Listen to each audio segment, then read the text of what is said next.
ya sekta ya miundombinu. Umeenda Manyara kupitia janga lililotukumba kule Manyara Hanang hivi karibuni, janga la maporomoko. Umeweka mkono wako pale. Dar es Salaam kwenye uwanja wetu ule wa Biafra, umeweka mkono wako pale. Kwenye michezo kule Mwanza kupitia timu yetu ya Pamba, umeweka mkono wako pale. Kule Morogoro umeweka mkono wako. Lakini hapa Mbeya, Arusha, na nizungumzie Mbeya kidogo, kwenye shule yetu ya Mwenge, tumeona mambo uliyoyafanya, bado yanaishi na yataendelea kuishi.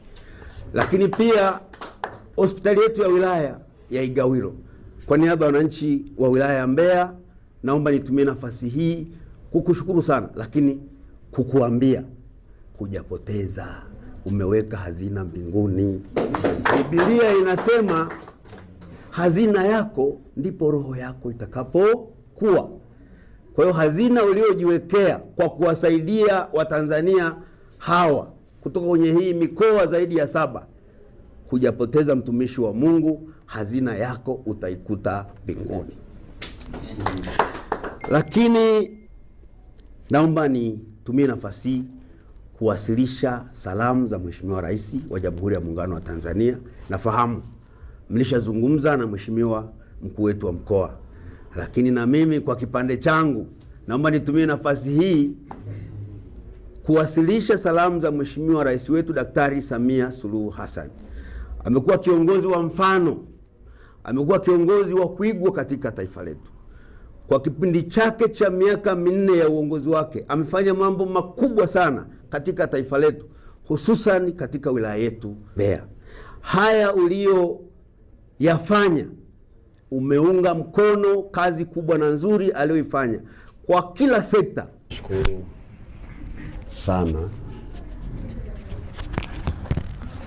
kwa ajili ya nafasi hii, na kukiri ukweli ni kwamba mambo mengi ambao mmenikumbusha, mengine nilikuwa nishasahau, na labda nimesahau kwa sababu tunapofanya jambo, tunafanya jambo kwa utukufu wa Mungu, na ni Mungu ndiye anaweza kutulipa. Vile ulivyosema, Mungu atatulipa. Na atatulipa hapa na atatulipa mbinguni. Nimezungumza katika ofisi ya mkuu wa mkoa, lakini pia nachukua nafasi ya kushukuru taifa la Tanzania. Mimi kama raia wa taifa la Kenya, na mimi pia kama raia wa taifa la Tanzania, sababu huku ni home. Kwa ajili ya rais wetu Daktari Mama Samia, Mungu ambariki na Mungu azidi kumpa afya, na Tanzania izidi kuwa na amani siku zote.